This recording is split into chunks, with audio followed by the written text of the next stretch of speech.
Boa tarde, amigos. Estamos aqui de volta com o nosso programa de inconveniências. E a semana foi tão rica em acontecimentos escandalosos e declarações estapafúrdias e imorais que não sei se esse programa bastará para comentar todas elas.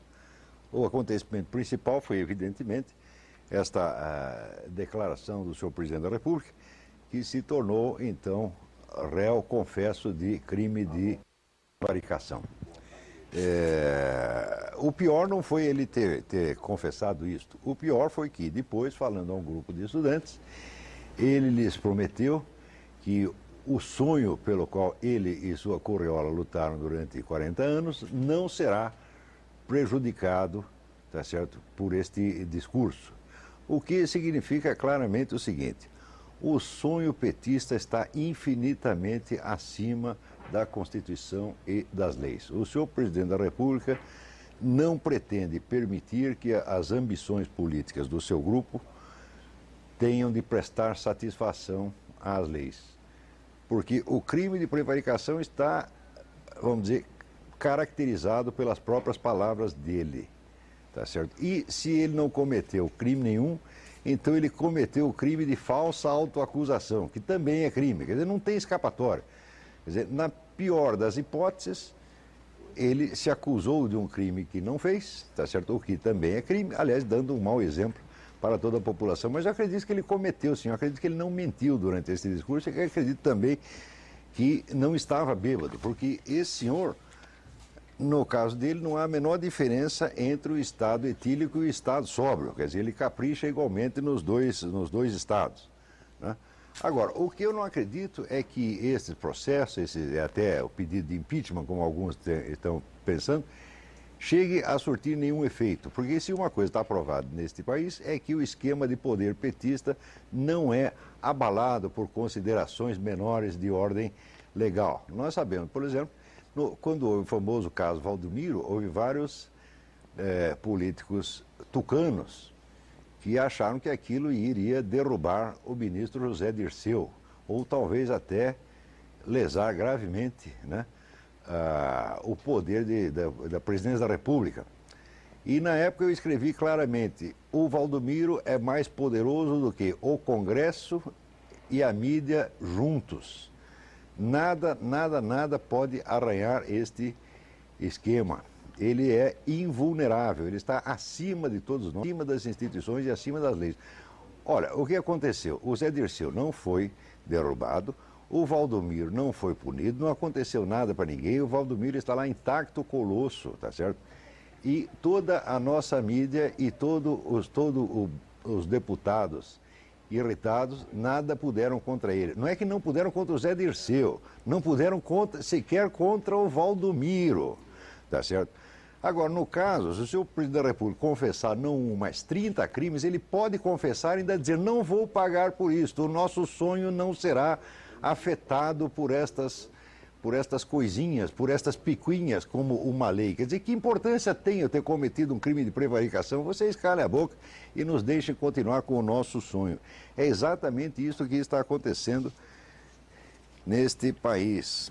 Ao mesmo tempo, não sei se vocês repararam que, no caso do assassinato da freira americana, a investigação começou, vamos dizer, com o escarcéu dos diabos, uma investigação aberta, transparente, etc, etc.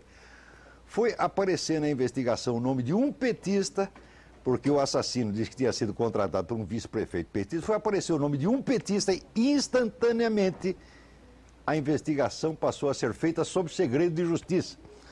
E tão logo ela passou a ser feita sob segredo de justiça, apareceu a notícia de que o assassino tinha voltado atrás, tinha desconfessado. Olha, tudo isso é tão evidentemente podre, tá certo? Que eu creio que o país, diante dessas notícias, ele já nem reage mais, já está totalmente insensibilizado. Isso quer dizer que as leis não importam, só importa o sacrossanto plano do Foro de São Paulo para a criação da chamada União das Repúblicas Socialistas da América Latina, URSAL. Quer dizer, é este o objetivo pelo qual trabalha o presidente do governo, e este objetivo, na entender deles, está acima do julgamento, não só nacional, mas do julgamento humano. tá certo? Também, vamos dizer, este florescimento inaudito, vamos dizer, da corrupção, da sem-vergonhice, etc., tem algo a ver com o seguinte fator. Nós estamos com um governo que tem um programa duplo, um secreto e outro público. Tem um que ele apresentou para o eleitorado brasileiro e tem outro que ele se comprometeu a realizar nas reuniões do Foro de São Paulo. Se você confrontar o que Lula prometeu aos eleitores brasileiros e o que ele assinou no Foro de São Paulo, o contraste é tão grande que nós somos obrigados a entender que não há um programa de governo, há dois. Um público e um secreto. E o governo, de algum modo, está obrigado a cumprir parcialmente os dois, ou pelo menos a harmonizá-los, a dar uma no cravo na ferradura. Quer dizer, a gente tem uma situação de duplicidade institucional. Tá certo? E, neste sentido, quando acontece isso, ninguém mais pode falar claro. Quer dizer, a mentira, a hipocrisia, a falsidade se espalham por toda a sociedade. Quer dizer, todos os debates, todas as conversações na sociedade ficam viciadas por esta língua dupla e esta ocultação. De maneira que não somente existe o mal em si de haver um duplo compromisso, do qual eu falo desde antes da eleição do senhor Lula, cobrando dele uma explicação, tá certo? E o que fez o partido dele? Pôs o rabo entre as pernas e sumiu com a página do Foro de São Paulo que tinha na internet. Sumiram com os documentos. Graças a Deus eu tenho a cópia, tá certo?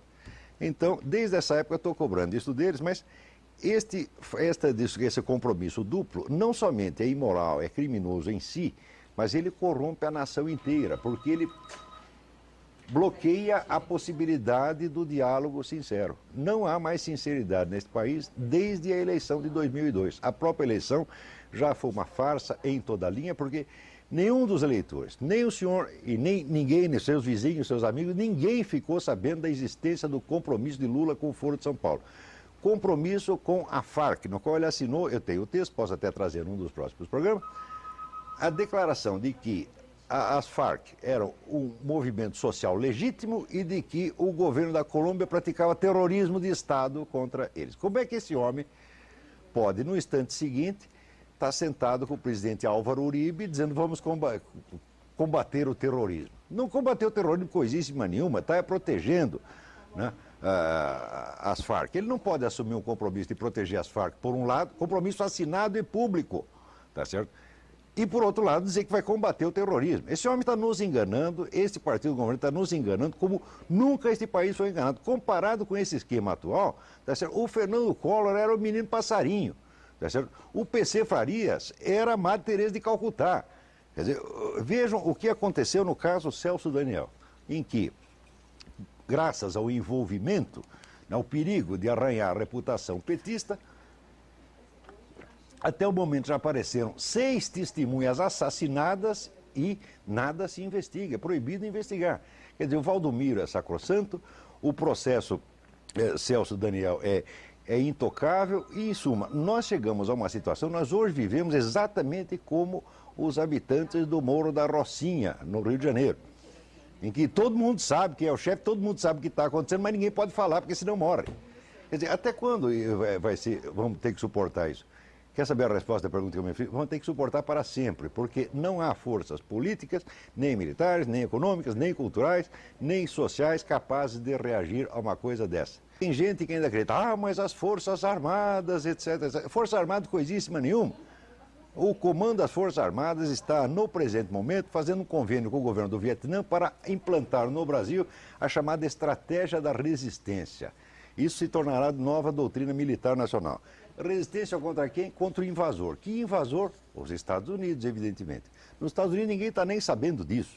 Quer dizer, a hipótese de uma invasão americana no Brasil, vamos dizer, uma invasão de marciano é mais provável do que uma invasão americana, tá certo? No entanto, o Exército, as Forças Armadas brasileiras, de tanto apanhar desse pessoal perdista, de tanto ser achincalhado, humilhado, eles acabaram gostando. E inventaram um jeito, agora o comando do Exército inventou um jeito de colaborar com esse esquema comunista internacional, fazendo de conta que não está colaborando, né? Quer dizer, é aquela mulher que de tanto ser assediada, ela quer sair com o sujeito, mas ela quer disfarçar um pouco.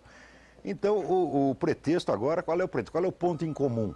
é o anti-americanismo. Então eles estão se aproximando do pessoal da esquerda, estão se aproximando dos seus carrascos, dos seus inimigos, a partir do ódio comum ao americano. Sob desculpa de quê? De que o americano está cobiçando e representa ameaça para a Amazônia. Então, isso é uma mentira desavergonhada. Por quê? Olha aqui. O sujeito foi comissário de comércio da União Europeia e que é provavelmente o próximo chefão da Organização Mundial do Comércio, o Pascal Lamy, tá certo? Está fazendo a pregação aberta da internacionalização da Amazônia. O programa de internacionalização da Amazônia é um programa da Comunidade Europeia e da ONU, ou seja, das instituições que são as mais visceralmente anti-americanas do planeta. Os americanos não têm absolutamente nada a ver com isso, mas brasileiro é burro. Então o brasileiro pensa assim, tudo que não é nacional é gringo, o que é gringo é americano. Então se é estrangeiro é gringo. Então quem está na Amazônia são ONGs alemãs, são ONGs francesas, são ONGs belgas, é a Comunidade Econômica Europeia, é a ONU. Nós já estamos entregando tudo para esta gente e estamos bancando os valentes perante os americanos, os quais não estão na Amazônia, não estão sabendo coisa nenhuma e não estão interessados no mais mínimo no assunto. Então, quando as nossas Forças Armadas dizem que pretendem defender os Estados Unidos contra a Amazônia contra os americanos, estão fazendo uma farsa, porque a Amazônia está infestada de gente da Farc, está infestada de ONGs a serviço da ONU e da Comunidade Europeia, ou seja, a serviço dos grandes centros do anti-americanismo mundial. E esses já invadiram, esses já estão lá. E esses oficiais fazendo de conta que valentemente vão defender contra os americanos. Vão defender contra os americanos porque não tem nenhum americano lá. Porque contra quem está lá eles não vão defender, não, porque eles estão trabalhando para esta gente. Está havendo um enorme para integrar as nossas Forças Armadas no esquema anti-americano internacional e muitos oficiais estão caindo nesta conversa, estão sendo seduzidos. Então, cansados de apanhar da esquerda, decidiram aderir a ela e ser bonzinho e fazer um acordo na base do anti-americanismo. Ou seja, estão tentando aviltar a última instituição que ainda tinha um pouquinho de vergonha na cara nesse país. A última instituição que ainda tinha um pouco de senso de honra, tá certo? Está sendo aviltada mediante este pretexto safado, tá certo? De proteger a Amazônia contra quem não está lá, contra quem não está pensando em ocupá-la, ao mesmo tempo que entregam, que deixam arrombadas as portas da Amazônia para que entre Comunidade Europeia, essa multidão de ONGs, a ONU, etc, etc. Ora, por outro lado, quando se fala de esquema imperialista internacional,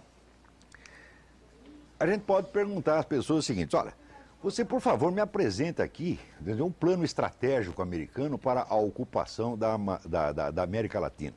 Porque nos Estados Unidos, jamais um plano desse será discutido em segredo. Isso é, quem conhece os Estados Unidos, isso aqui é absolutamente impossível. Se houvesse alguma tendência para os Estados Unidos meter a pata nesta parte do continente, isto já estaria sendo discutido, tá certo, dentro dos Estados Unidos há 10 anos. E já teria aparecido em todos os jornais, já haveria denúncias no Congresso, etc. Não há nada disto, tá certo? Os Estados Unidos não estão pensando absolutamente em nenhuma expansão, nem nesta parte do mundo, e aliás, nem em nenhuma, porque se disser que foi a guerra do Iraque foi ocupação imperialista, mas que ocupação imperialista é essa? Que tu vai lá, derruba um ditador, faz eleições livres, tá certo? E depois deixa lá os teus soldados para garantir o novo governo que foi eleito com votação maciça da maioria da população. Que raio de imperialismo é este? Tá certo? Imperialismo é o que a China está fazendo no Tibete há 50 anos, que na cidade de Lhasa já tem mais soldados chineses do que cidadãos tibetanos. E os chineses lá já mataram 1 milhão de cidadãos tibetanos e ninguém reclama. Isto sim é ocupação, porque o único país, o único Estado que tem ambições imperialistas sistemáticas, documentadas, provadas e antigas, tá certo? E que as está pondo em ação não é os Estados Unidos, é a China. Tá certo? Eu vou sugerir aos senhores um livro aqui. Eu sei que nesse país ninguém lê nada, todo mundo só fala do que não sabe, mas eu sugiro a leitura deste livro, Hegemon, Os Planos da China para Dominar a Ásia e o Mundo, de Stephen Mosher. Tá certo? Esse sujeito foi um cientista político, um dos cientistas políticos ocidentais que mais tempo permaneceram na China. Tá certo? E aqui ele está aí com documentos oficiais chineses, todo o plano chinês de expansão. Plano de expansão no qual o Brasil tem uma função espetacular. tá certo? Porque o chinês precisa desesperadamente de soja. De soja não é para comer soja, é para dar para porco. Porque você precisa, segundo os técnicos, de 7 quilos de soja para fazer 1 quilo de carne de porco. Como o chinês, tem chinês que não acaba mais, e todos eles comem carne de porco, então a soja, que é o alimento essencial do porco, é essencial para a sobrevivência da China. A China só tem um lugar para comprar soja, que aqui é a América Latina. Tá certo? Porque o preço americano, o americano é autossuficiente em soja, produz soja que, se eu disser alguma besteira, Monet, por favor, você me interrompa. Os Estados Unidos são autossuficientes em soja, o preço americano não vale a pena. Então vem comprar aqui. Nós, por nossa vez, a nossa única riqueza no momento é a soja. Quer dizer, nós vivemos do agronegócio, vivemos da soja. Ora, acontece que nós só temos um cliente, e esse cliente é a China. Então nós vamos pagar o que esse cliente quiser, nós vamos receber o que esse cliente quiser pagar. E isto será o futuro do Brasil, quer dizer, ser o grande fornecedor de soja para a China, se o MST deixar, porque o governo, nesta altura, reconhecendo que sobrevive do agronegócio, ainda diz, ao mesmo tempo, que o agronegócio é o grande inimigo. Então, daqui a pouco, vão liberar para o MST invadir todas as fazendas produtoras de soja, acabar com a nossa produção de soja, então não teremos nem isso para vender. Ao mesmo tempo, o afluxo de chineses para esta parte do mundo é enorme. Tá certo? E o que os chineses estão comprando de terra no Brasil é uma coisa medonha. Tá certo? E, por outro lado, estão também ocupando justamente as favelas do Rio de Janeiro. Tá certo? E no Rio de Janeiro, toda pessoa que conhece a vida nas favelas sabe, tá certo, que os chineses lá constituem, vamos dizer, um mundo à parte, com o qual ninguém mexe. Eu sei que até os narcotraficantes todos têm medo de chineses, então não mexe com eles.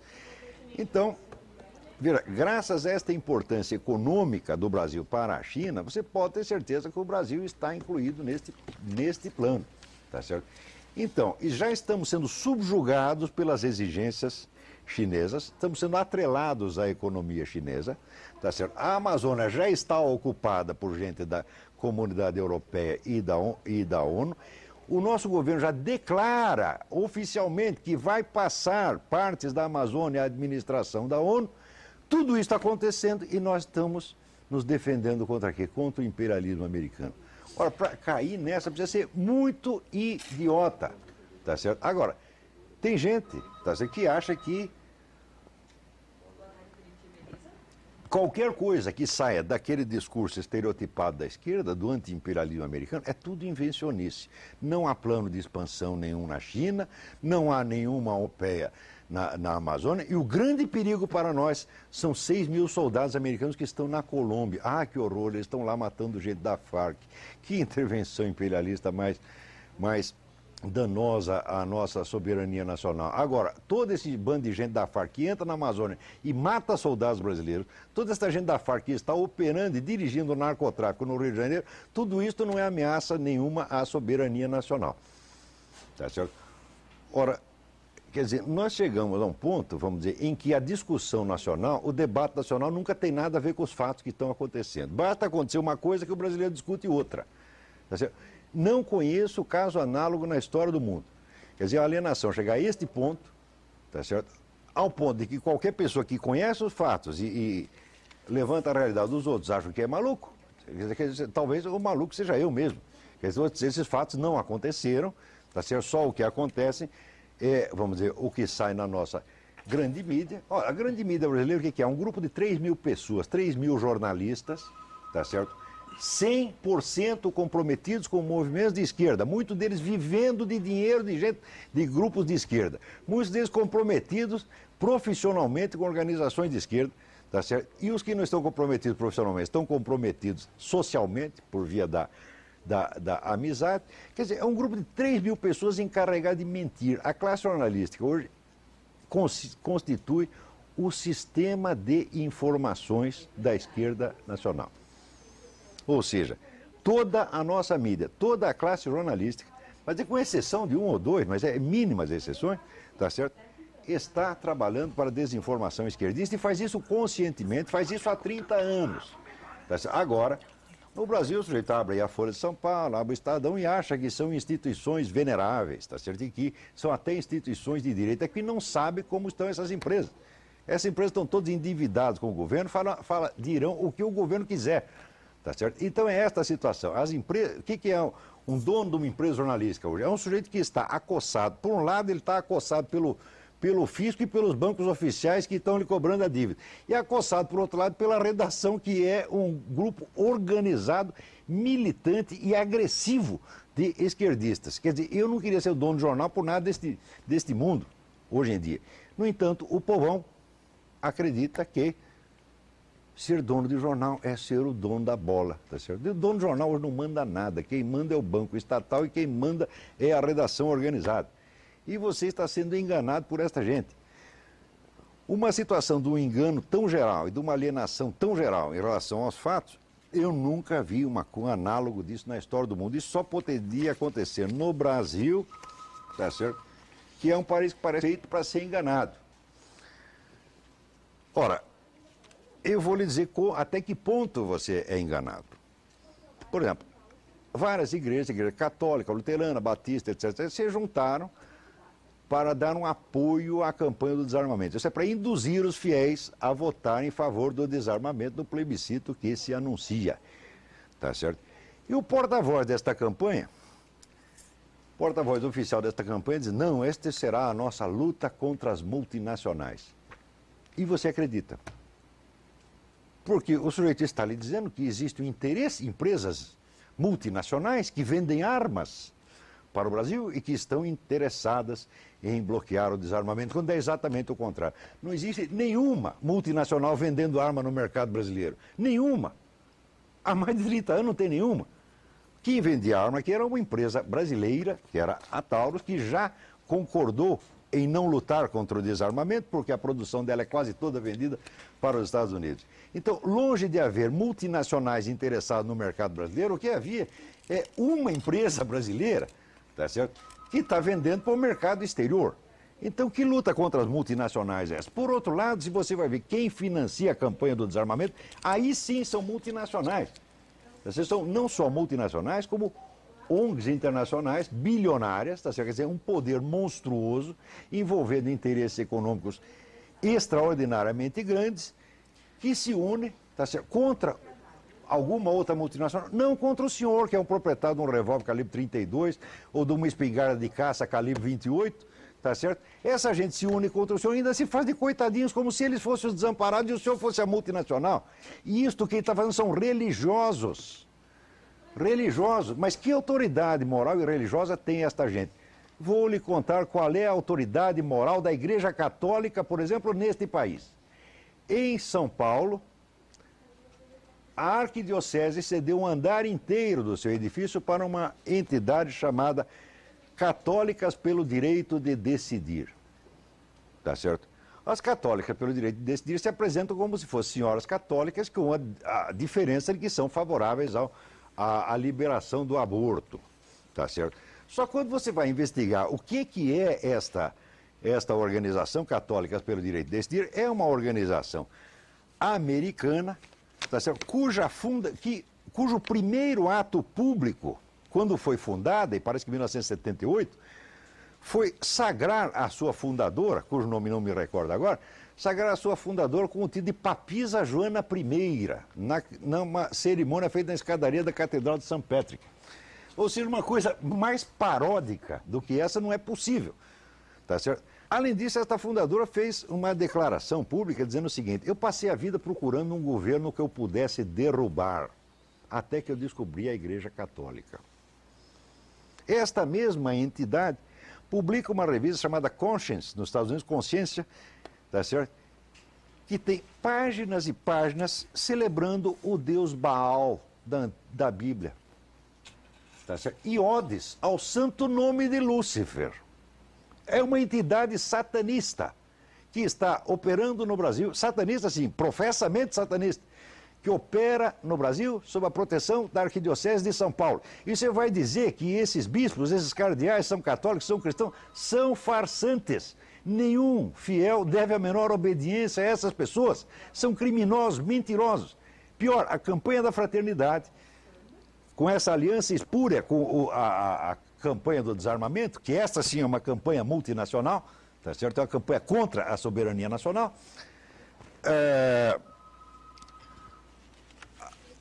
A arquidiocese, ao lançar a nova campanha da fraternidade, está ensinando às pessoas uma oração, que é a oração símbolo. Desculpa, mas você tem que virar um pouquinho o microfone para fora, senão... Caramba.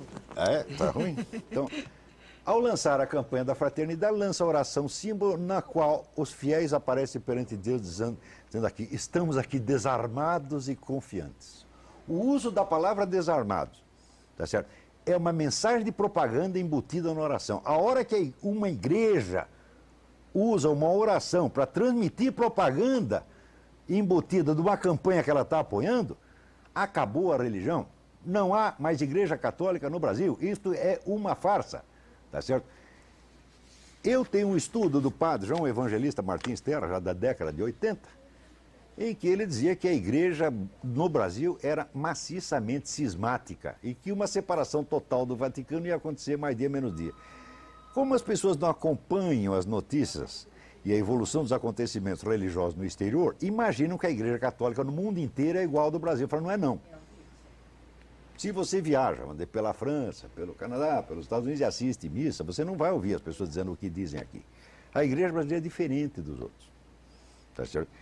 É a igreja que está maciçamente comprometida com a causa do Foro de São Paulo. Ela não passa de um órgão auxiliar do Foro de São Paulo.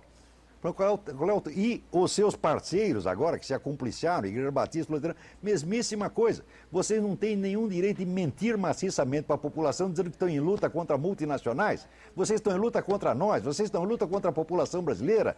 Tá certo? Vocês estão em luta contra Jesus Cristo, apoiando essa gente da católica pelo direito de decidir, e vocês sabem disso. Cada um desses homens da arquidiocese, que ao colaborar com essa entidade, ele se auto-excomungou e se pôs fora da igreja católica. Cada um deles sabe disso. E ao ouvir isso, está com o rabo entre as pernas, porque sabe que é verdade. Não é isso, seu cardeal? O senhor sabe, o senhor é culpado disso. O cardeal de São Paulo. Então, se está ouvindo isso, o senhor sabe que o senhor está acumpliciado a uma organização que é de mentalidade profundamente e expressamente satanista. Tá certo? Existem livros publicados sobre isso. As reportagens e livros que tem sobre isso circulando pelo mundo são centenas. Só que aqui não chega nada. O senhor está ajudando a enganar a população. O senhor está vendendo satanismo como cristianismo e sabe perfeitamente o que está fazendo. Então, quando o país chega a isso, né, o que mais se pode esperar? Dizer, né, nós vamos nos levantar moralmente? Falei, eu acho que não vai levantar mais não. Mas o Monir tinha algumas explicações a dar a vocês sobre um assunto no qual vocês também têm sido enganados, tá certo? Talvez até há mais tempo, que é a famosa questão do neoliberalismo. Tudo bom, Monir? Tudo bem. Então, boa tarde a todos.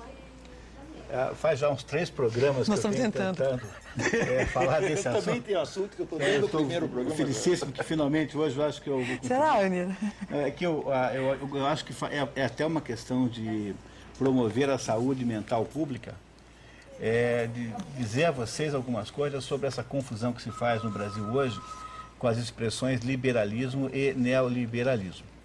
A primeira coisa estranha nisso é que quando alguém quer xingar alguém hoje em dia, chama esta pessoa de neoliberal.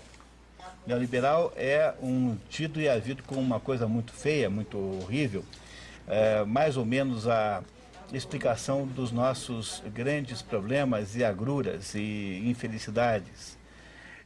No entanto, isso que se chama de neoliberalismo, não só não tem absolutamente nada a ver com o liberalismo, muito pelo contrário, ele se opõe ao liberalismo, como é, de fato, o inverso daquilo que se diz que é. Porque quando se acusa o neoliberalismo de ser um movimento pró-capitalista, ele não é.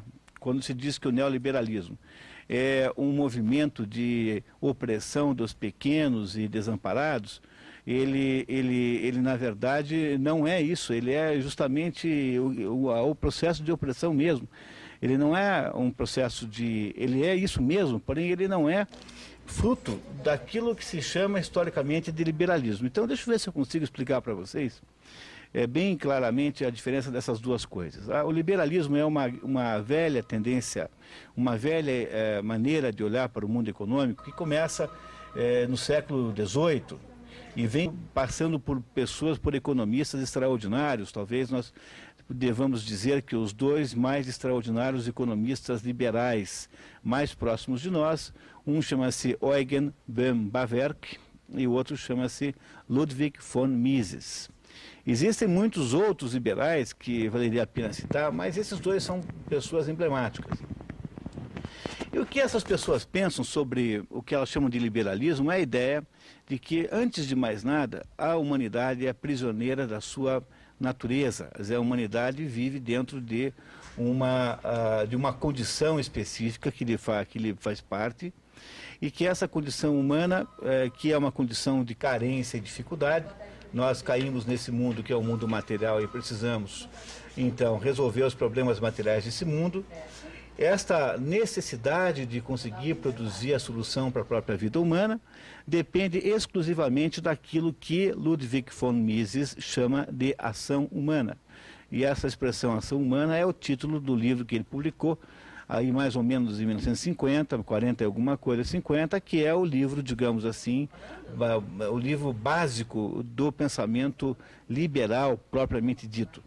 Então, o que é que significa isso em termos bem práticos? Significa o seguinte, que não há como você imaginar que o governo vai resolver os problemas que competem só aos indivíduos. A ideia do liberalismo é que, quando se trata de resolver questões econômicas, é preciso insistir aqui no fato de que o liberalismo só serve para questões econômicas.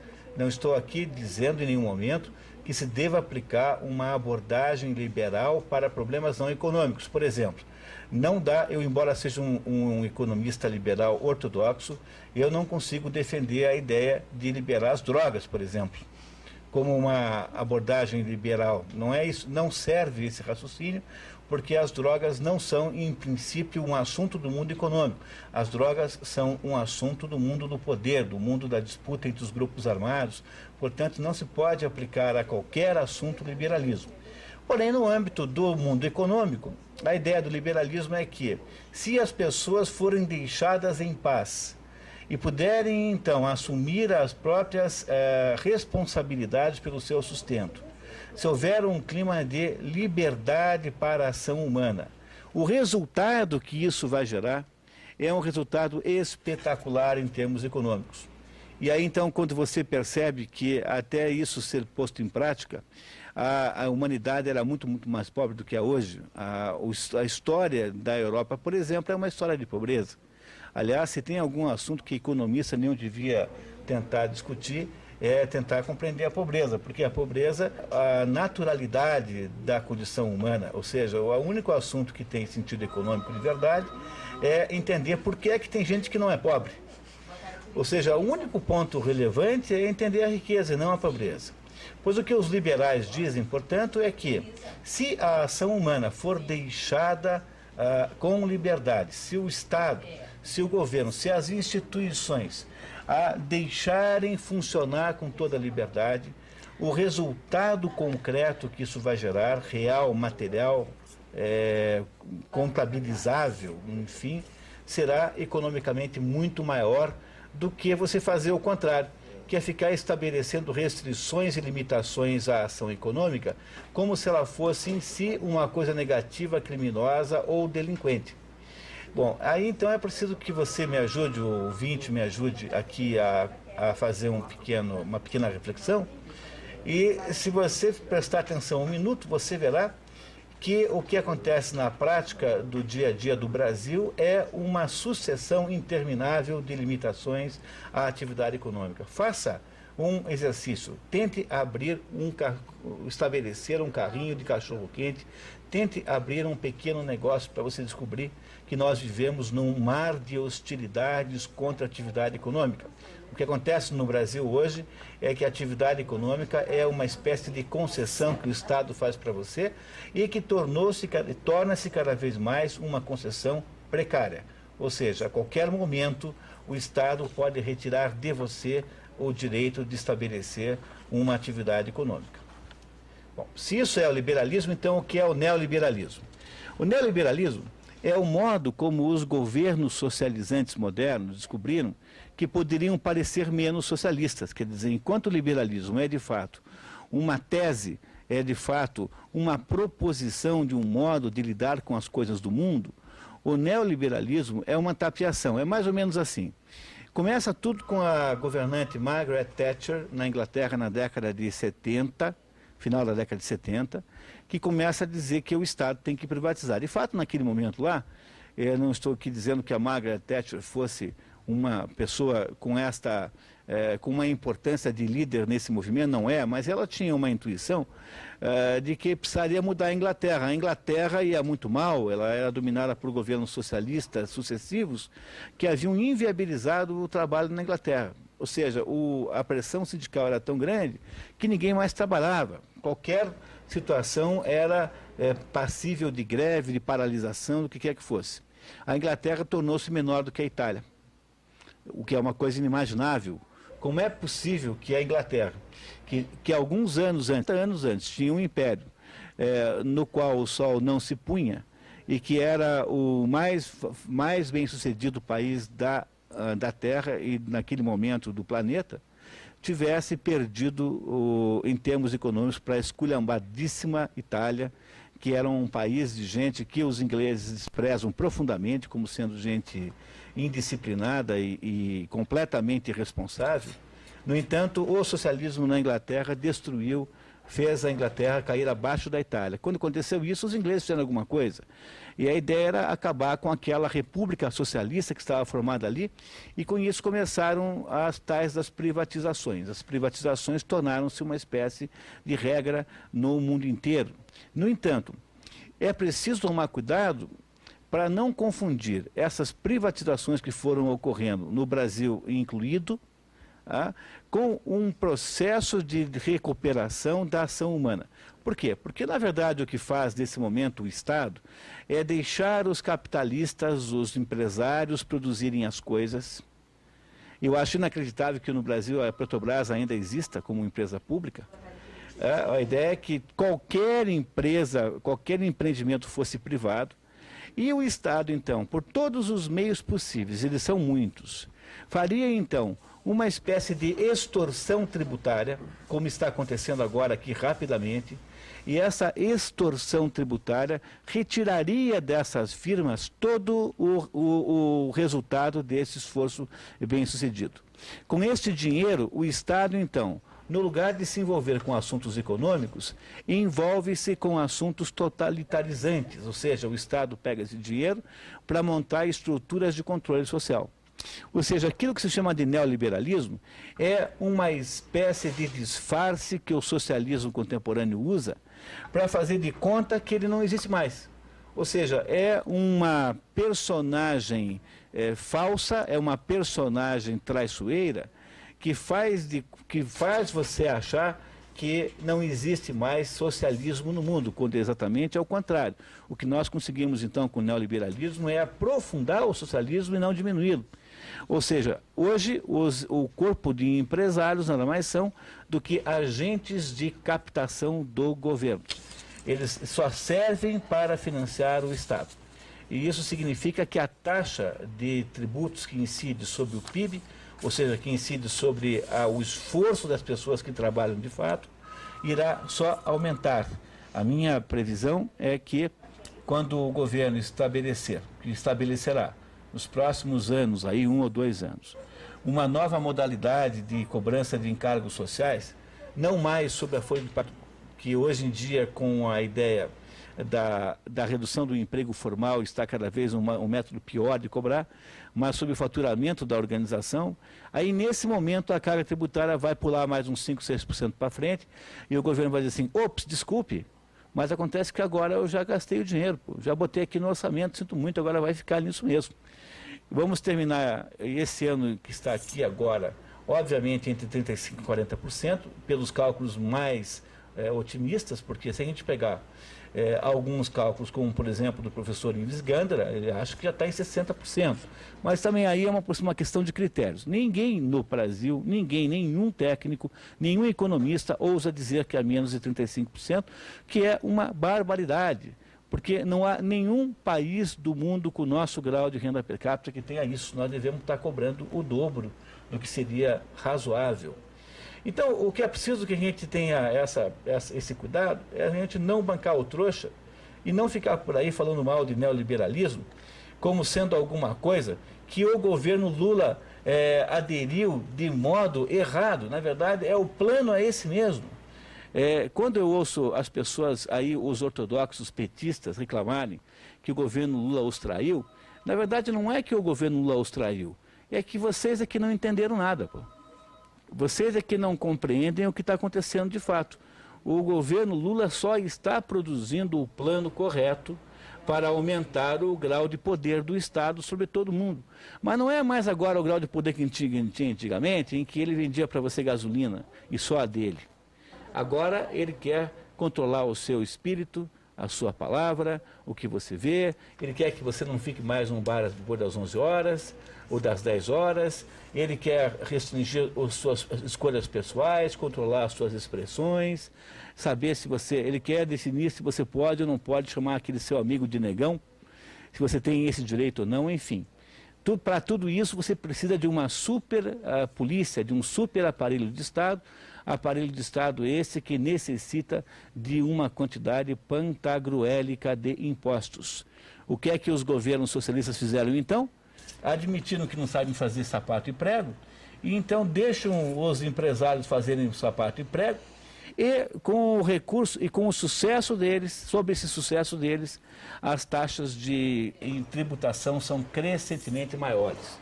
Isso é, por acaso, o resultado de uma economia liberal? Não, isso é apenas uma forma mais sutil, sofisticada de fazer socialismo, que precisa basicamente de dois tipos de trouxa. O maior trouxa de todos é o empresário que acha isso bonitíssimo, que acha isso lindíssimo, isso é uma demonstração de modernidade. Os empresários aderem, uma parte deles, montando ONGs para fazer projetos politicamente corretos, por exemplo.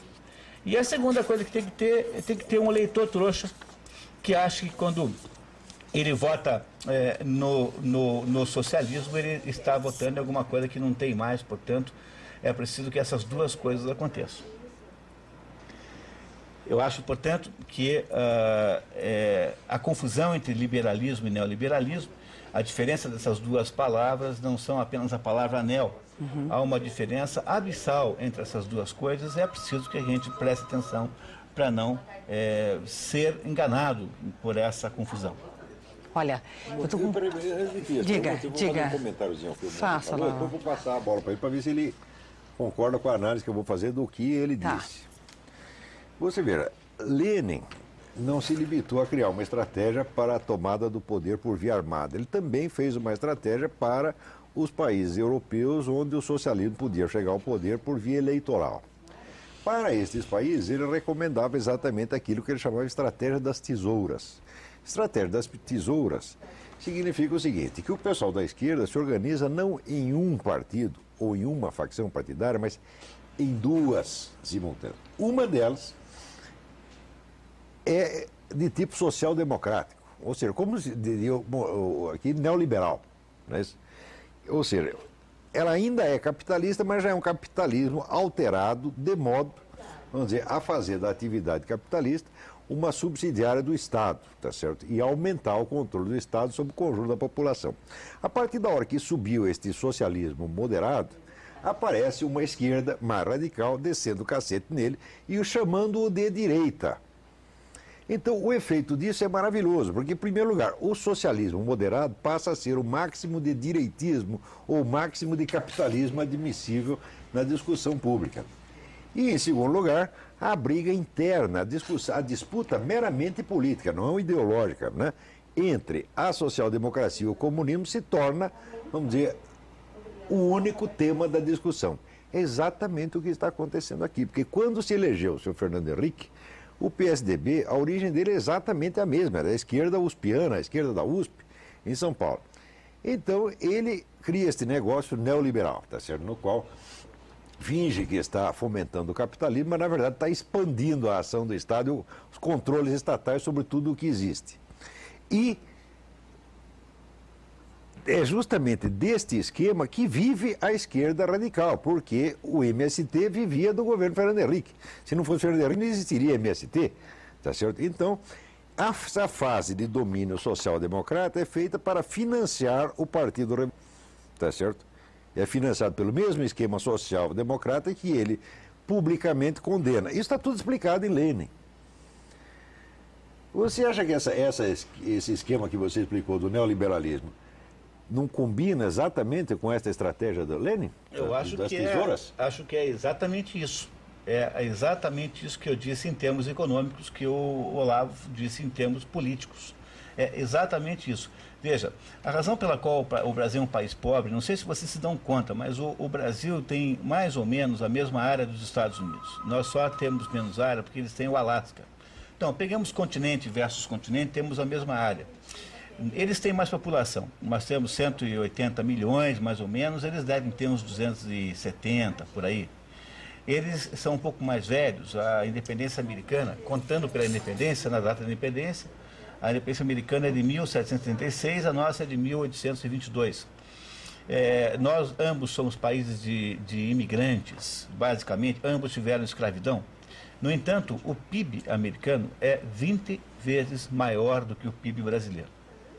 É claro que essa é uma conta que será, obviamente, criticada pelos economistas que estão nos ouvindo, porque é óbvio que eu não considerei todos os ajustes necessários, a diferença dos preços relativos, a nossa informalidade que é maior, etc. Mas mesmo, olha, eu já fiz as contas, mesmo que eu fosse considerar tudo isso, eu garanto a vocês que o nosso PIB, o PIB americano, ainda é alguma coisa entre 12 e 15 vezes maior do que o brasileiro. Então agora eu queria que alguém me explicasse essa coisa mais intrigante do mundo. Como é que pode um país como o Brasil ter cada brasileiro valer alguma coisa próximo de 10%, entre 5% e 10% de cada americano, economicamente falando? Pois não é por excesso de capitalismo, garanto, porque se tem alguma coisa que aqui nunca existiu de verdade, foi capitalismo sob nenhuma forma plena. Existiu sempre uma forma de capitalismo meio híbrido, associado com o Estado, meio que dependendo do governo para isso e para aquilo, vivendo de medidas de controle da concorrência, etc. Então não foi por excesso de capitalismo. Se não foi por excesso de capitalismo, foi certamente por falta dele. Tanto é que no Brasil, o lugar que tem mais capitalismo, que é São Paulo, é um lugar mais rico do que aquele que tem menos, que é o Piauí. E isso acho que é óbvio para todo mundo que está nos ouvindo aqui. Então eu acho que quando a gente diz aqui, quando eu reclamo que há falta de liberalismo no país, eu estou falando de um liberalismo capaz de gerar um verdadeiro sucesso capitalista pleno, quer dizer, um liberalismo que fosse capaz de nos gerar alguma quantidade de empresas como a Embraer por volta de 500. Se nós tivéssemos 200 Embraeres, nós seríamos um país grão de vida da Itália, pelo menos. Agora, o que o professor Olavo está dizendo é que, na verdade, nós, além de não termos capitalismo de fato nenhum, porque toda atividade econômica aqui é censurada pelo Estado, aqui no Brasil, produzir alguma coisa é um pecado. É absolutamente proibido. Qualquer pessoa que dê certo economicamente é vista com ressalvas e com desconfiança. Nós somos o único país mais ou menos organizado que tem uma delegacia do consumidor, quer dizer, para nós, para a mentalidade média do brasileiro, a atividade econômica é uma atividade semidelinquente, assim. Então, nós vivemos numa sociedade hostil à atividade econômica, e aí dizemos para os eleitores que o que fez o mal do Brasil foi a atividade econômica que nós não temos porque não deixaram. Quer dizer, eu impeço que haja, de fato, o sucesso capitalista do país, e depois eu invento um Estado enorme e interferidor, que foi a causa fundamental desse desastre e desta insuficiência, e ele aparece com ares de salvador e de bombeiro, justamente alegando vir resolver os problemas que ele impediu que fossem resolvidos por sua própria conta, e pelo risco dos outros. Portanto, isso que se chama de neoliberalismo não passa de uma tramóia e de uma fraude. Ele é uma invenção da esquerda que gostaria de dizer, que gostaria de inventar um modo de sair da atividade econômica e passar a ser meramente tributarista no sentido de tributar. Só pode ter atividade política, né? A única maneira de subir na vida é entrar no partido, é que nem no socialismo, no nazismo, é sempre assim, a única coisa lícita é a atividade partidária. Então, né? Veja só a situação concreta em que está o Brasil hoje, vamos falar sério agora. Num país em que quase 40% do PIB é do governo, pertence ao Estado, é um país em que o maior contratador, o maior gastador de dinheiro é o Estado. Imagine, então, o que é este volume de dinheiro na mão do Estado. O Estado, pelos seus meios coercitivos, por exemplo, por um sistema de exigência de certidões negativas. Então, o Estado cria a maior de todas as cargas tributárias do mundo, aí, em termos de nível de juros. Aí o Estado submete as pessoas que não conseguem pagá-la a uma espécie de limbo econômico, ou seja, proíbe-as de concorrerem e de usufruírem das encomendas públicas, justamente no momento em que a única encomenda que existe é a encomenda pública. Quer dizer, tem alguma coisa mais socialista do que isso? O que nós estamos conseguindo fazer, na verdade, é a implantação do socialismo de verdade, por meio da transformação dos empresários em porquinhos que você vai comer assados no Natal. E isso com a concordância absolutamente alegre, inacreditavelmente pacífica dos próprios. E até onde vai isso que você está falando? Até que ponto a mentalidade brasileira é anticapitalista, é contra a economia, é contra a riqueza, é contra a produção e só é a favor da comedeira estatal? Se você ler todo o noticiário sobre o que está acontecendo lá no Amazonas, com o assunto da freira, você vai ver que uma parte dos personagens, aquilo é descrito como um conflito entre dois tipos de personagens. Uns são designados pelo termo pejorativo grileiros e os outros pelo termo elogioso trabalhadores rurais. Quem são uns e quem são outros? Quando você vai ver, quem está sendo chamado de grileiro é o sujeito que invade ocupa uma terra devoluta, terra que não tem dono, ele vai lá, ocupa aquilo para ele plantar soja ou criar gado. E o que é um trabalhador rural? Trabalhador rural é o sujeito que invade fazenda produtiva, queima tudo e depois fica vivendo de cesta básica e bolsa escola do governo. Então quer dizer que o sujeito que se dedica à atividade produtiva honesta, este é o bandido, esse chama-se grileiro. Tá certo? E o vagabundo parasita que fica vivendo do seu dinheiro, do dinheiro de imposto, este é trabalhador rural. Esta inversão de vocabulário é uniforme em toda a mídia nacional. Ninguém escapa. Então, pode dizer que os coitadinhos dos jornalistas não percebem as nuances de significado das palavras que usam. Coitadinhos, eles não entendem a língua portuguesa, entendem perfeitamente bem, sabem que estão usando a língua para carimbar um pejorativamente e elogiar o outro, sem ter que prestar satisfação de por que estão dizendo isso e sem perceber. E sem que o leitor perceba que por trás desta escolha de palavras existe uma indução e uma manipulação. Isso é geral. E para os jornalistas isso já é instintivo, eles já fazem isso espontaneamente. Parece que temos perguntas aí. Muitas. Então, posso lá? Vamos lá? Bom, primeiro os comentários. O Robson Campos do Cristo Rei, senhor Olavo, é uma grande satisfação vê-lo na TV. Sempre acompanhei o site Mídia Sem Máscara e acho ótimo. Muito obrigado. O Durian do Campo Comprido cumprimenta e parabeniza pela coragem e ousadia de fazer esse programa. O Itamar Campos, de Aclimação, do bairro coragem Aclimação. Precisaria para não fazer, viu? Porque se eu não estivesse dizendo essas coisas, eu já estaria sofrendo tanto que ia estar no hospício de ver tanta loucura, tanta mentira. E não poder falar nada, é verdade. Para dizer o que eu estou falando, não precisa coragem nenhuma, não precisa só um pouco de bom senso. O Itamar Campos, do bairro Aclimação de São Paulo, parabéns ao senhor Olavo por não ter medo de falar a verdade. A Ana Lourdes Gomes, do Abranche, senhor Olavo, seus comentários estão de parabéns pela veracidade que poucos têm de fazê-lo. Eduardo do Portão, senhor Olavo, por favor, quais são os sites que podemos achar as informações tanto da igreja quanto da instituição? Muito bem. Eu não tenho aqui de cabeça o site agora, Nós vamos providenciar, né? Você aguarde que vai sair um artigo meu, tá certo? Indicando o site deste movimento católico pelo direito de decidir nos Estados Unidos, o título do livro do qual estou tirando essa coisa e vários documentos. Vai sair, eu vou publicar isso na Folha de São Paulo ou no Globo. Se por acaso em 2 semanas não sair, você volta a me cobrar, porque daí eu trago aqui, tá bom? Olha, o Domingos Paulo, de Jabaquara, São Paulo, de senhor Olavo, morei 6 meses na Amazônia, retifico e assino embaixo sobre suas ideias quanto à Amazônia. Lembrar que... Quer dizer, o senhor Olavo, o senhor sabe quem está metendo a ele fala lá. o seguinte, lembrar que as ONGs mais perigosas para a nossa floresta são as ONGs suíças. Essas financiadas pelos bancos suíços. Olavo, um grande abraço, parabéns ao programa. Muito bem lembrado, está todo mundo metendo a pata na Amazônia, o mundo inteiro está invadindo lá. Só os americanos é que não, e nós estamos nos precavendo contra eles. Digo, mas isso é coisa de suicida, um país suicida, né? E a Marlete da Boa Vista, sou admiradora do Olavo e do Munir. Senhor Olavo, o senhor já tomou alguma providência quanto à sua segurança pessoal? Aí ela põe entre aspas, tudo no Brasil que é verdadeiro é apagado. Nenhuma. Se me apagarem, vocês perceberam. Vamos lá.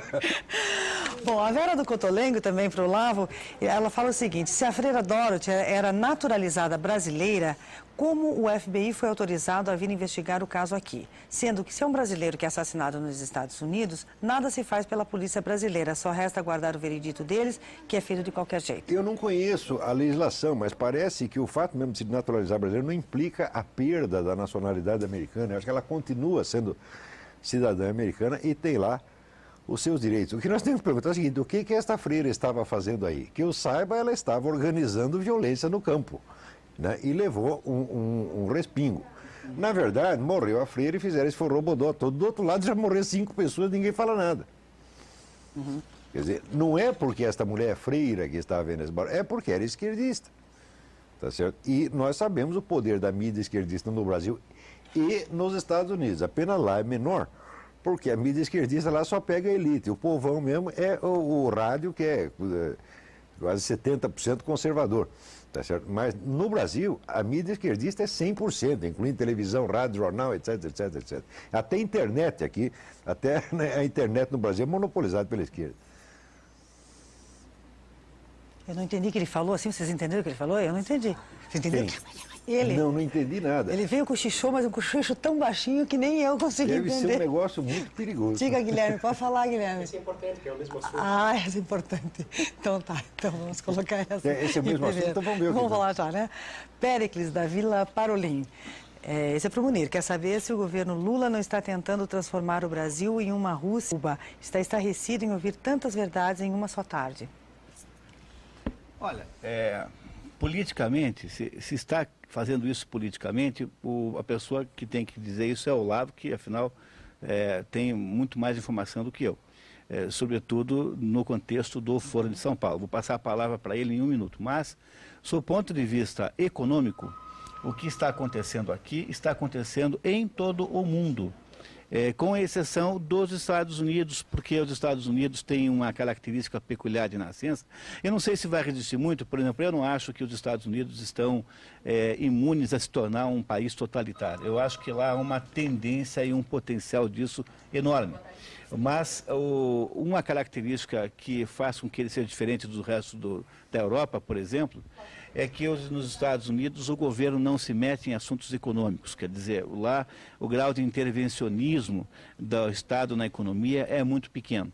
No entanto, no padrão europeu típico, da Suécia a Portugal, tanto faz, ou seja, aqueles países que são membros da comunidade europeia, que não se iluda, ela vai abranger toda a Europa, com o tempo ela vai abranger toda a Europa, incluindo os países, digamos, mais ao Oriente, como os países que pertenciam ao bloco soviético.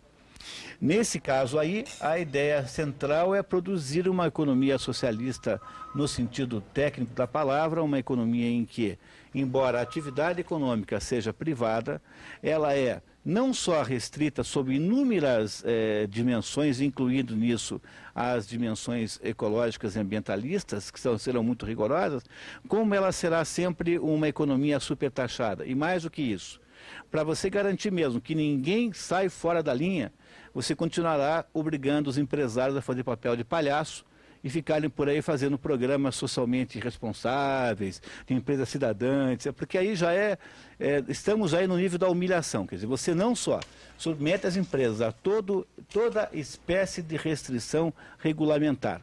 Os impostos são impagáveis, não porque as pessoas não queiram, porque é impossível saber quanto é que tem que pagar. Em segunda, você coloca uma máquina de corrupção enorme para fiscalizá-los. Terceiro, você estabelece dar poderes excepcionalíssimos para burocratas de órgãos ambientais com o poder de obstaculizar tudo. E depois você o submete a uma taxa de impostos gigantesco. E então, para mostrar quanto eles são palhaços, menos você os obriga a fazerem esses teatrinhos de responsabilidade social, que é mais ou menos como você obrigá-los a uma pena alternativa. Então fica todo mundo fazendo umas bobaginhas aqui, contando para o mundo isso com toda a alegria. Agora, essa referência que você fez, os americanos europeus, isso é importantíssimo, porque esses povos europeus, eles sempre gostaram desse negócio de intervencionismo estatal. Entre os anos 20 e 40, lá, quem não era comunista era nazista ou fascista. Quer dizer que é exatamente a mesma coisa, é tudo o Estado metendo a pata em tudo. O único país onde havia gente pensando o contrário era a Áustria, onde aparece a escola austríaca de economia, com o von Mises, Bombawerk e outros, etc. E que logo essa brincadeira acabou quando Hitler invadiu a Áustria. E de onde é que eles foram parar? Foram todos os Estados Unidos. Então, o que havia de pensamento capitalista liberal na Europa foi para os Estados Unidos. E sobrou lá só este lixo estatista, socialista, nazista, fascista. Tá certo? Quer dizer, a Europa é muito culpada do estado do mundo hoje. Ela já fez crimes, assim, Primeira Guerra, Segunda Guerra, tudo isto, vamos dizer, é esta violência estatal europeia, tá certo? Que é uma praga que pegou e que eles não se livraram até hoje. E o único país que está inocente, que não fez mal a ninguém, que foi a Áustria, foi logo o primeiro que pagou. Não sei se vocês sabem, mas a Suíça até o ano passado, ou o ano de 2003, um dos dois, eu não lembro bem agora, a Suíça não estava associada a nenhuma entidade global. Então, a Suíça não era membro da ONU, a Suíça não era membro de nada, nenhuma organização, da OMS, da Unesco, nada. A Suíça era um país que tinha uma independência, sob o ponto de vista de atrelamento a atividades e instituições globalistas em geral. Não é mais. Quer dizer, agora já mudou, né? A Suíça agora já é membro da ONU, que era a última defesa, era o último momento, era a última resistência, a última trincheira antes da derrota total. Então eu diria assim, que se a sua pergunta está ligada, relativa a esse novo procedimento neoliberal de transformar o empresário em financiador do Estado, ou seja, transformar todo mundo que trabalha numa espécie de neo-escravo. Então é assim, se todo mundo que trabalha agora é um neo-escravo, então quem acha que neoliberalismo é alguma espécie de liberalismo, na verdade é um pouco neo-bobo. Na verdade, temos que dizer isso com clareza assim. Quer dizer, esse é o plano fundamental que está sendo posto em prática agora. A socialização pelo controle absoluto do Estado de toda atividade econômica, seja do indivíduo, seja da pessoa, seja da organização da firma. Veja, nenhuma barreira deixará de ser transposta, nenhum direito irá permanecer, nada estará garantido, todas as suas ações serão passíveis de contestação pelo Estado. Ou seja, não há mais salvaguardas para que o indivíduo possa ter uma defesa contra o poder discricionário do Estado. Sobretudo, se continuar o processo na Suprema Corte de substituições tidos como liberais no sentido brasileiro da palavra, tidos como juízes voltados para o sentido de justiça, por pessoas que estão indo para a Suprema Corte com um viés totalitário, ou seja, com uma ligação ideológica orgânica com os partidos socialistas que estão no poder. E achar que o neoliberalismo é um tipo de liberalismo é a mesma coisa que achar que o mico-leão dourado é um tipo de leão, você está entendendo? O pessoal raciocina assim, vai pela palavra, a palavra é a mesma, acha que é a mesma coisa. Bom, outro comentário aqui do Márcio, do bairro do Morumbi de São Paulo, que deveria ser pego todos os políticos colocados em um estádio, nossa, e colocar uma bomba acabando com todos eles. Ou então uma revolução também seria útil. Meu filho, na hora de comprar a bomba, já ia ter superfaturamento, já iam meter a mão, e porque isso também não ia resolver nada. Não ia, né? O Léo da Vista Alegre parabeniza e pede que seja transmitido em horário nobre. A Francisca do Centenário, que esse programa deveria ser passado na Globo, na SBT, na Record, por muitas pessoas deveriam ser alertadas do que realmente acontece. Olha, eu não sei se esse programa deveria ser passado em todos os lugares, mas eu sei que os outros não deveriam ser passados em parte alguma. Agora, Maria da Graça diz o seguinte: grileiro de terra é bandido, tanto que foi morta a irmã Dorothy por um deles. Não, a senhora está enganada. Defendendo esses grileiros de terra, estamos defendendo a bandalheira no país. Não, a senhora está muitíssimo enganada. O grileiro é o sujeito que ocupa a terra porque ele precisa dela para plantar soja ou criar gado. Tá certo? O fato de receber um nome pejorativo não quer dizer que seja um bandido. Tá certo? E também, o fato de que a freira foi morta, o outro lado já matou 5 pessoas e ninguém está falando nada. E a freira foi morta, tá certo? Depois de envolvida em situações muito graves, porque o pessoal está dizendo o seguinte, que ela estava tocando fogo numa caminhonete do que era dos grileiros, entre aspas, e que os camaradas tentaram impedir, não conseguiram, então atiraram nela. Tudo isso precisa ser averiguado. Você não pode partir da presunção de que a freira, porque é freira, tá certo? É uma santinha, tá certo? Porque afinal de contas, olha, Rasputin também era frade, você tá entendendo? E aqui até o Frei Beto é frade, tá entendendo? E vai confiar nessa gente só porque é frade. Pô, a igreja hoje não é a mesma coisa que você conheceu na sua infância, tá certo? Um dia eu vou contar aqui, vou trazer os livros e documentar a história, tá certo? Da destruição interna da igreja pelos seus inimigos. Vocês vão ficar assustados. Quer dizer, hoje quando você vê um sujeito de batina dizendo que é padre, cuidado. Em 90% dos casos, o sujeito não é sequer cristão, está ali fingindo. Como essa gente que está metida agora em campanha de desarmamento e dizendo que luta contra multinacionais, sabendo que isso é mentira, tá certo? Não confie nessa gente como autoridade religiosa, não são autoridade religiosa de maneira alguma, são farsantes. Se você examinar a situação deles pelo Código de Direito Canônico, você verá que estão todos excomungados. Você não deve obediência e nem respeito a essa gente. Não merecem respeito. A Arquidiocese de São Paulo inteira, a hora que se acumpliciou com as católicas pelo direito de decidir, se auto-excomungou. Você não tem nada que beijar a mão dessa gente, não. Não precisa cuspir, mas também não é para beijar. Vamos lá. Bom, mais uma sobre a irmã Dorothy, né? A Isabel do Centro diz que a freira não estava promovendo violência nenhuma no campo e como é que a senhora sabe? A senhora investigou? Sério. A senhora investigou? Falar que tem pleno conhecimento. Ora, meu Deus do céu, o que nós temos são os depoimentos, os testemunhos que de lá. Temos que investigar tudo direitinho e ver quem está fazendo o quê. A senhora, antes de saber, já está jurando. Mas no Brasil, por que tem tanta gente que raciocina assim? Toma partido e diz o que aconteceu foi isso. Investigue, espere para saber. Eu aqui não tomo partido das coisas antes de ter o máximo de documentação que eu posso. Eu examino, eu tenho trabalho com isso, tá certo? Eu sofro, vamos dizer, coloco a minha consciência em jogo para tentar ser criterioso nas coisas e não ser injusto. Examinando, às vezes, muito documento, você não tem ideia do montanha de coisa que eu leio e estudo antes de vir para esse programa aqui. Então a senhora vai estudar, em vez a senhora diz, o que a senhora está dizendo não vale coisa nenhuma. A senhora não sabe o que a freira estava fazendo lá, eu também não sei, nós só temos depoimentos. Eu só sei que o fato material é que morreu uma freira aqui e houve um forrobodó dos diabos, um escândalo, e morreram do outro lado 5 pessoas e não teve missa solene, não teve nada. Isso é fato. Agora, quem está culpado do resto, era só investigando para saber. O Edmar do Tarumã pergunta se existe um livro que fale sobre o catolicismo, como é, onde encontrá-lo. Eu sugiro, tem um livro de um historiador espanhol chamado Ricardo de la Sierva. O livro chama-se Las Puertas del Infierno, La História de la Iglesia Jamás Contada. Um segundo volume que chama La Hoz y la Cruz, A Foice e a Cruz, e tem um terceiro que saiu agora que eu não tenho, mas é uma obra em 3 volumes, cada um com mais de 1000 páginas, extensamente documentado. O livro, inclusive, foi levado ao Papa. João Paulo II leu este livro, parece, tá certo? Se não leu, pelo menos teve em mãos e devia ter lido. Contando como, desde a década de 30, o pessoal da KGB foi ocupando altos postos na igreja, tá certo? E destruindo aquilo por dentro. Ao ponto que, quando chegou na década de 60 e 70, não dava mais para saber quem estava ali como autoridade eclesiástica e quem estava ali fazendo outra coisa completamente diferente, tá certo? Isso na década de 60 e 70, e agora muito menos. Eu acho que o nosso ouvinte quer que você indique um livro de como deveria ser o catolicismo. De como deveria ser o catolicismo? Então, é muito simples. Eu leio Santo Tomás de Aquino, leio Santo Afonso de Ligório.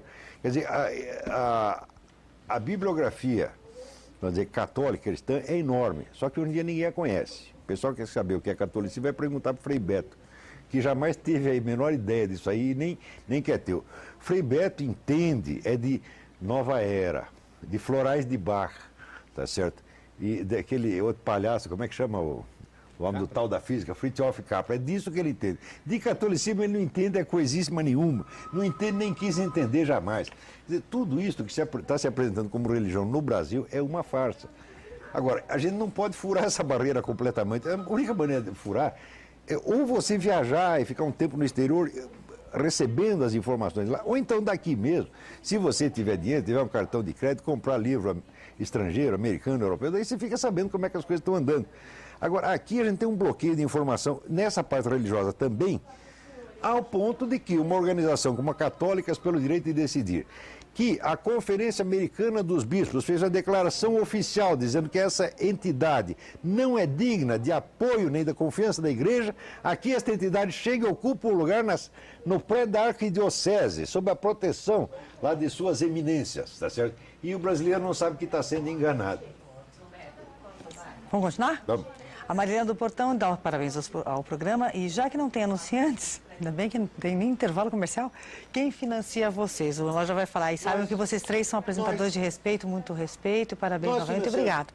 Obrigada, Marilena. Eu vim Marilena. aqui sem receber um tostão, ninguém está financiando coisíssima nenhuma, você está entendendo? Ninguém está recebendo um tostão. Quem insinuar que estamos trabalhando para alguém será processado na forma da lei por crime de difamação. Não venham mais com essa conversa. Não, mas essa daqui está dando os parabéns para nós. Eu sei, não, mas não estou falando com ela. Pensei que você estivesse falando com ela. Tá certo ela. Não, tá mas estou falando, porque isso aqui toda hora chega esse... quem está financiando você? Esta maldita mentalidade brasileira. O brasileiro acredita que as pessoas só sobem na vida mediante desonestidade. Tá certo? Então... É outra coisa. É assim, achar que as pessoas só fazem alguma coisa por causa de dinheiro. Por causa de dinheiro, é. Então, a ideia, isso no fundo eu sei explicar porque que é assim. Quer dizer, eu como sou economista, eu já aprendi o seguinte, que no nível das ciências sociais, ou seja, nas universidades onde há cursos de ciências sociais, é tão difundida a mentalidade marxista, todos se transformaram em marxistas. Quer dizer, todo mundo no fundo, mesmo que não tenha muita convicção, mas lá no fundo acredita que tudo nesta vida depende de dinheiro e se transforma em luta para ganhar um dinheirinho, uns tostões aqui e ali. Então é muito difícil para um brasileiro entender, por exemplo, um ato heróico, para entender um ato de um santo, para entender um ato de uma ascese de uma santa, uma pessoa que passa a vida inteira num processo de meditação, um homem que morre pobre, mas foi honesto e foi responsável por uma existência digna, por uma existência segura. Então essas coisas parecem aos brasileiros uma espécie de excrescência social e há nesse país aqui um enorme desprezo por quem não é assim. Quer dizer, a mentalidade brasileira exige que por trás de qualquer ato que você possa estar cometendo, pode estar realizando, esteja presente um interesse pecuniário propriamente dito. E acontece que a humanidade, o ser humano, é capaz de mais do que isso. Então é preciso a gente começar a refletir um pouquinho sobre o que nós pensamos que seja a realidade. É que esta crença reflete, vamos dizer, uma mentalidade muito baixa e muito desonesta. E o sujeito imbuído desta mentalidade vem fazer cobrança moralista dos outros. Eu digo, olha, vai se educar assim mesmo primeiro, meu amigo. Adquira uma ética que não é uma ética de bandido como essa, porque achar que todo mundo só faz tudo com ele por dinheiro é ética de bandido. A resposta para isso é aquela que Dante, na Divina Comédia, pergunta: quanto dinheiro Nosso Senhor recebeu de São Pedro para dar a ele a chave do céu? Essa é a pergunta. Porque se você se deu lá a chave do céu, nomeou o sujeito porteiro, então é porque recebeu a propina. Está entendendo? Agora o Humberto do Batel, esse daí, um comentário aqui, Olavo, que você não vai gostar. Vamos lá. Bom, faço? Faça, ué. Depois, quem diz o que quer ouve o que não quer. Então vamos lá.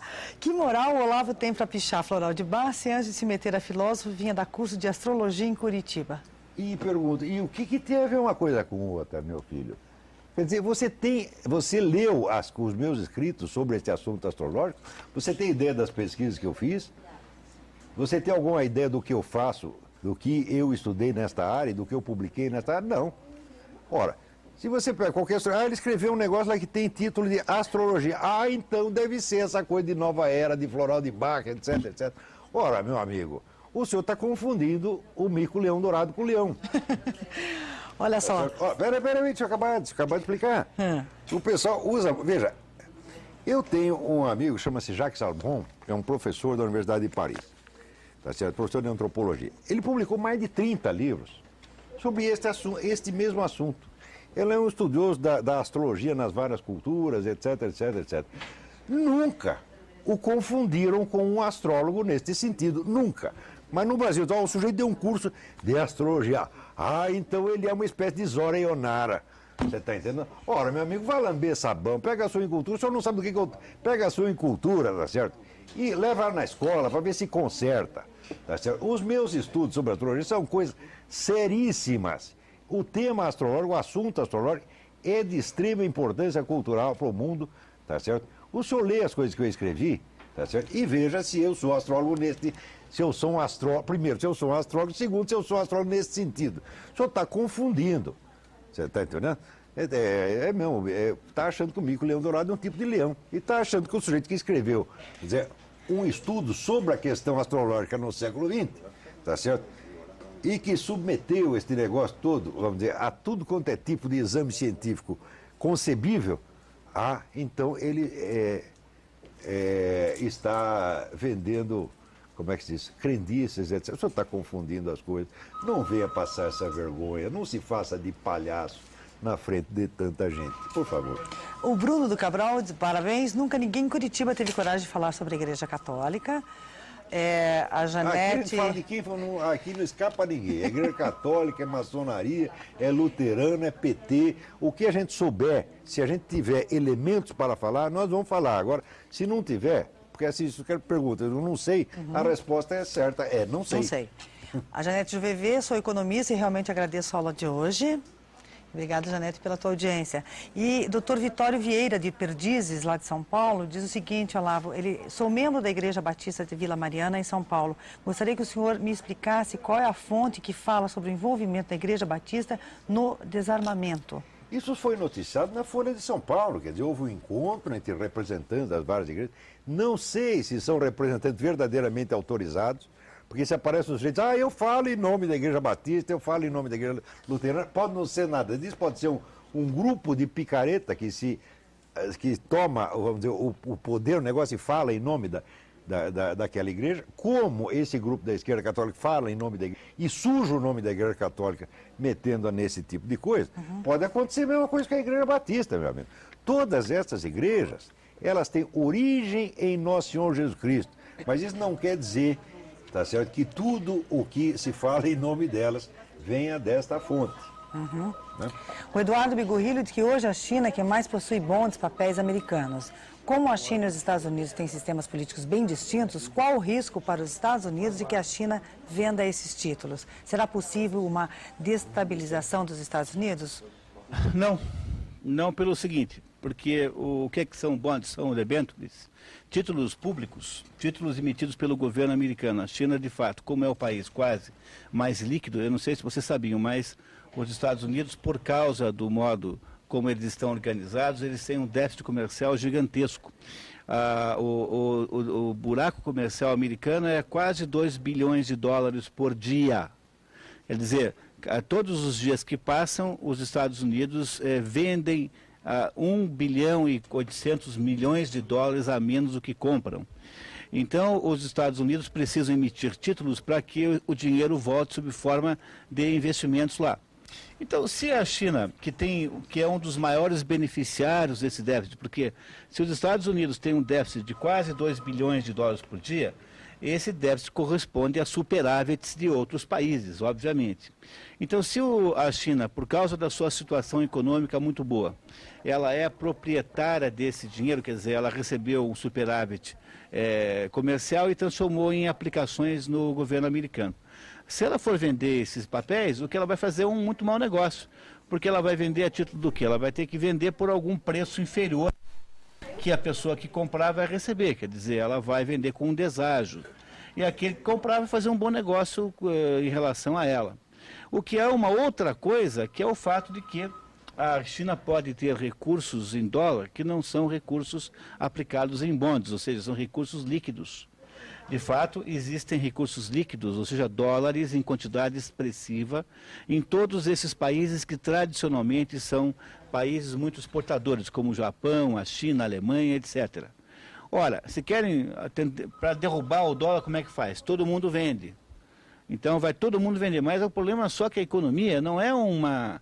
A economia não permite atos unilaterais, ou seja, se tem a gente aí vendendo dólar e não existe no panorama econômico alguma razão macroeconômica ou militar ou social para que isso esteja justificado, o que acontece é que os que não veem o mundo do mesmo modo começam a comprar e você volta a ter um preço de equilíbrio. Isso significa o seguinte, que por causa do tamanho muito grande da economia americana, é muito difícil derrubá-los a partir de manipulações de bonds ou de moeda de cotação de câmbio internacional.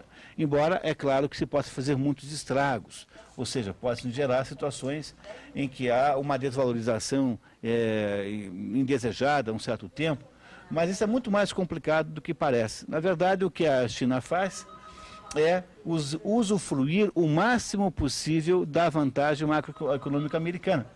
Ou seja, os Estados Unidos põem lá um dinheiro imenso e o interessante é saber que a maior parte do superávit cambial chinês não vem das suas exportações, mas vem do fato de que o investimento de firmas americanas lá é extraordinário.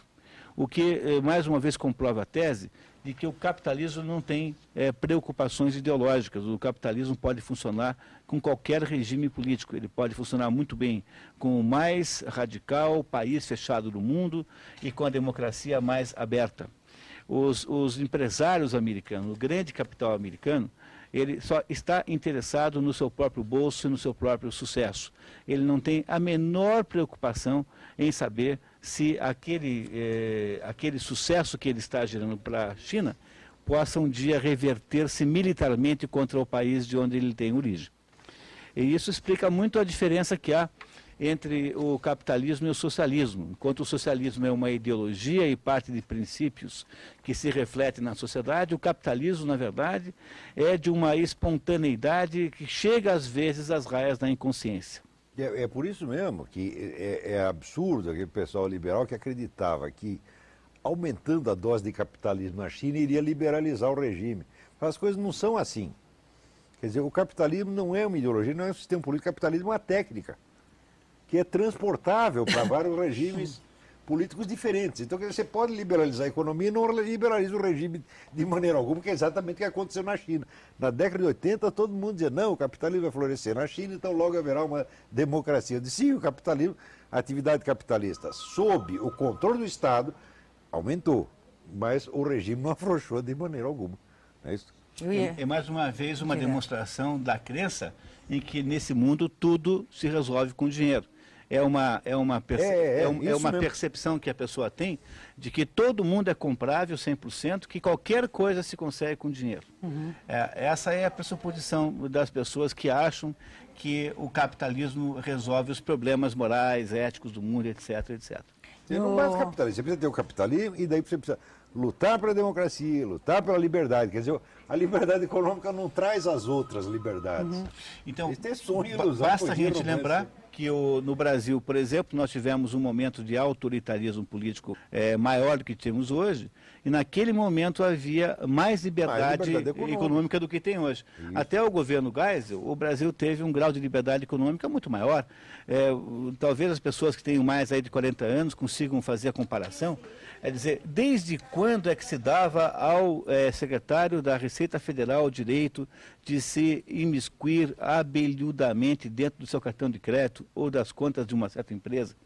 Não, isso é um absurdo totalitário que só tem no mundo de hoje, que é pretensamente mais democrático. Quer dizer que sem liberdade econômica não dá para ter as outras, mas a liberdade econômica não traz as outras. Quer dizer, é uma condição necessária, mas não suficiente, isso é óbvio. É por isso que eu disse antes, insisto agora, que não se pode aplicar princípios de liberalismo fora da atividade econômica propriamente dita.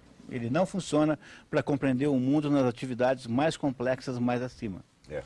Olha, nós temos aí, eu acredito que uns 5 minutos só de programas, né? 5 minutinhos, eles estão dando a contagem regressiva. Mas o Evandro Martini, acho que isso é fácil para você responder rapidinho, da Fazendinha, ele pergunta, Munir, qual é o mais neoliberalista, o Estado americano ou o Estado chinês? Nenhum dos dois, porque esse conceito não se aplica a nenhum dos dois rigorosamente. Os chineses não têm um modelo de neoliberalismo, os chineses têm um modelo de estatização compartilhada com empresas ocidentais. Você monta uma fábrica de tênis lá, como a Nike, e metade da fábrica pertence ao governo chinês, e mais o governo chinês pertence ao exército chinês. E aí a Nike, então, pode explorar lá a venda de tênis. Isso não tem, é um modelo completamente único. E os Estados Unidos nunca deixaram de ser um país liberal no sentido austríaco da palavra. Quer dizer, nos Estados Unidos não tem legislação trabalhista. Nos Estados Unidos, se alguém aparecer para um juiz e dizer assim, ó, seu juiz, faz 30 anos que eu trabalho nessa firma aqui e eles me exploram há 30 anos, o juiz manda internar você como louco, como um maluco, porque se você ficar 30 anos para se deixou explorar, você deve ser um maluco ou um sadomasoquista. Quer dizer, no contexto americano, histórico, econômico, não se aplica a ideia de neoliberalismo porque eles nunca deixaram de ser liberais. E esse é o ponto central, é o único país grande do mundo que nunca perdeu esse espírito do liberalismo econômico. A Holanda, que era um outro país com essas características, já foi engolida pelo tsunami europeu da comunidade europeia, mas os Estados Unidos nunca perderam. Nós temos 3 minutinhos, a última pergunta para os dois responderem, né? Infelizmente, muitas não puderam ser respondidas no dia de hoje. O Miguel do Batel pergunta qual a opinião de vocês dois sobre a Argentina, que neste momento conseguiu um abatimento de sua dívida externa de 25 bilhões de dólares. Eu imagino quanta raiva deve estar o Lula, porque se eles achavam que a hipótese era tão impossível e que tentá-la seria ruim para os seus planos hegemônicos, porque para que o PT fosse engolível, ele tinha que parecer mais realista do que o rei. É como aquele mordomo que parece mais chique que o dono da casa. Então eles nem pensaram nisso e o outro lá pensou. E como lá deu certo, de certo modo deu certo, daqui a pouquinho eles vão começar também a perguntar assim, e por que não? Essa é a dúvida que atormentará o sono desse pessoal nos próximos meses. E por que não? Quer dizer, esse pessoal da Argentina mostrou que não é bobo, né? Quer dizer, é que lá eles estão afim realmente de resolver alguns problemas nacionais.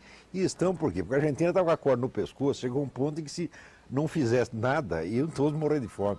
Aqui nós ainda não chegamos nesse ponto, então ainda dá para continuar enganando as pessoas por mais bastante tempo. Então, até a semana que vem, muito obrigado. Sobraram vários assuntos aqui importantíssimos sobre a viagem do diretor da ABIN a Cuba, intercâmbio de serviço secreto brasileiro e cubano, sobre o seu Celso Amorim, ministro das Relações Exteriores, falando uma besteira notável sobre o Líbano, mas nós vamos deixar isso aqui para a semana que vem. Obrigado.